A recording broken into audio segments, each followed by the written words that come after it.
ሰው በምግብ ረሃብ መሞት የለበትም። ምግብ እርቦት መሞት የለበትም። የማይሆን ነገር ነው። አሁን ባለንበት ዘመን፣ አሁን ባለንበት ደረጃ፣ አሁን ባለንበት ቴክኖሎጂ፣ አሁን ባለን ኔትወርክና ኮኔክሽን ማናባቱ ነው የሚሞተው? እንዴት አድርገውስ ተርቦ ይሞታሉ እኛ ሳናያቸው? ለምንድን ነው የፈዘዝነው? እውነት ለመናገር ስለ ሕፃት ሰምታችኋል ሁላችሁም ማለት ነው። ለዛም ነው አሁኑኑ ወደዚህ ኮመንት ትገቡና ታላላቅ ካምፓኒዎች የምትሏቸው ታግ አድርጓቸው። እነሱ ካምፓኒዎች እፈልጋቸዋለሁ አሁን ማለት ነው። እነዚህ ሰዎች ማገዝ ይኖርብናል። ሕፃት ላይ በጣም ብዙ ሰዎች እየሞቱ ነው ያሉት፣ በረሃብም እየተሰቃዩ ነው ያሉት። ማልኒውትሪሽን አለ።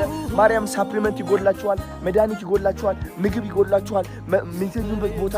እውነት እነዚህ ነገሮች በአንዴ ማሟላት የምንችልበት ጊዜ ላይ ነን ያለ ነው እንዴ። ስለዚህ ነርሶች ከኔ ጋር እንድትቆሙ ፈልጋለሁ። ዶክተሮች ከኔ ጋር እንድትቆሙ ፈልጋለሁ። ፋርማሲ ካላችሁ መድኃኒት እንድትሰጡ ፈልጋለሁ። የምግብ ፋብሪካዎች ካላችሁ ምግብ እንድትሰጡ ፈልጋለሁ። አካፍል፣ አንተ አካፍል። ሁላችንም እናካፍልና እናግዛቸው። ሰዎችም እፈልጋለሁ። ሁላችንም አብረን ሄደን የኪችን እቃዎች ይዘን እንሂድ፣ ጄነሬተር ይዘን እንሂድ፣ መብራት እናብራዛው፣ ኪችን ይገጠም። ከዛ እዛው ሆነን እየሰራን ምግብ እየላክን ማለት ነው ይህ ነገር መለወጥ እንችላለን። እውነቴን ነው የምላችሁ።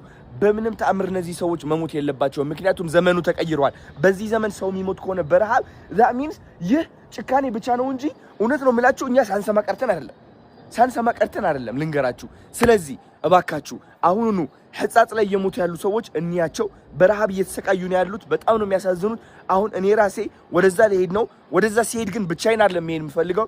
ትራኮች ጭኜ ነው መሄድ የምፈልገው። አንዱ በምግብ፣ አንዱ በፋርማሲ እቃዎች፣ አንዱ ደግሞ የኪችን እቃዎች፣ የጄነሬተር ሰዎች ተሰባስበን አብረን ሆያልን እንሄዳለን ማለት ነው። ይህ ነው እንግዲህ ሰውነት አይደለ? ቲክቶክ ለዚህ ካልተጠቀምነው ታዲያ ለምኑ ተረፈን? ልንገራችሁ። ዝም ብዬ እኔ ዘፈን አብርቼ እንደዚህ ስል ቫይራል ከወጣው ጥቅሙ ምንድን ነው? ይሄ ሲሪየስሊ ሶ ፕሊዝ ሌትስ ዱ ኢት። እስኪ ኮሜንት ላይ ቻሌንጅ እንፍጠር። በጣም ብዙ ካምፓኒዎች ታግ እናርጋቸው። ይህ ቪዲዮ ደግሞ ሼር እናርግ። ለምናቀው ሰው ካለ ሼር እናርግና እናዳርሰው። ከዛ የነዚህ ሰዎች ህይወት እንቀይር። እባካችሁ ዘመኑ ተቀይሯል። ሰው መራብ የለበትም። ቻው